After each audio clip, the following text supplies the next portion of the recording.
Alam nyo ba na may isang hospital dito sa Pilipinas na ni piso ay wala kang mababayaran kapag ikaw ay na-hospital? Hindi lang basta wala kang mababayaran kundi libre rin ang check-up at mga gamot na iyong kakailanganin. Libre na rin pati ang pagpapadialysis. At kung lubos ka pang nangangailangan ay bibigyan ka pa nila ng extra cash assistance mula sa kanilang provincial government. Ito ang Provincial Hospital of Sultan Kudarat na matatagpuan sa Isulan, Sultan Kudarat dito sa Mindanao.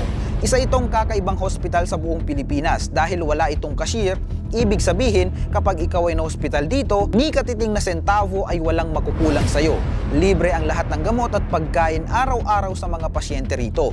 Maging ang chemotherapy at dialysis ay libreng-libre. Basta ang lahat ng serbisyo dito ay libre at walang nababayaran. Napakaganda ng disenyo ng 4-story building na ito dahil parang mga modern building na nasa bansang Brunei at Malaysia.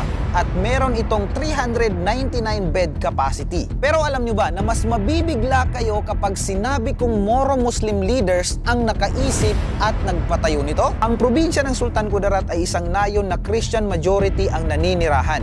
Pero ang namumuno rito ay ang mga kapatid nating mga Moro Muslim. Sa mahigit ilang dekada, Moro Muslim ang nagpapatakbo nito. Ito ay sinimulan ni former Governor Sultan Pax Manguda Dato na siyang dahilan kung bakit naging payapa at tahimik ang Sultan Kudarat.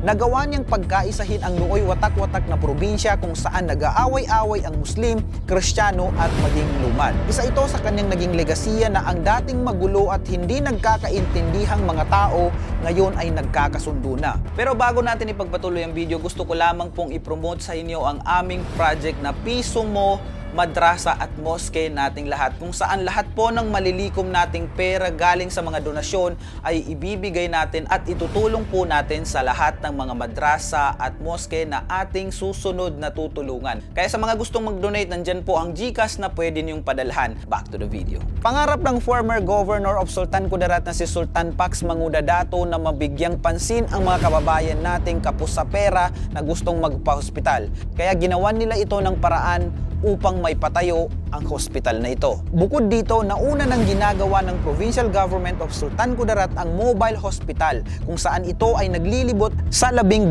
munisipalidad at isang syudad upang magbigay ng libreng serbisyong gamot at libreng check-ups. At itong bagong Sultan Kudarat Provincial Hospital ay bukas 24 oras sa mga kababayan nating Muslim, Kristiyano at IPs na nangangailangan ng sapat na lunas sa hospital. Natapos ang nasabing SKPH sa panahon ng kanyang anak na si Governor Suharto Teng Manguda Dato na ngayon ay TESDA Secretary na. At simula 2023 hanggang sa kasalukuyan ay ipinagpatuloy naman ng pinakabatang gobernador sa buong Pilipinas na si Dato Pax Ali Manguda Dato. Oo, tama ang narinig nyo. Siya ang pinakabatang governor sa buong Pilipinas at may separated vlog tayo patungkol sa kanya. Napakagandang pagmasdan na sa isang Christian dominating province ay isang Moro Muslim leaders ang siyang namamahala. Patunay lamang ito na ang pagmamahal sa kapwa ay walang pinipiling relihiyon at tribo. Ipinakita ng mga Muslim leaders sa Sultan Kudarat na hindi kaaway ang mga Muslim, kundi sila ay mabubuting tao at hindi nananakit sa kapwa.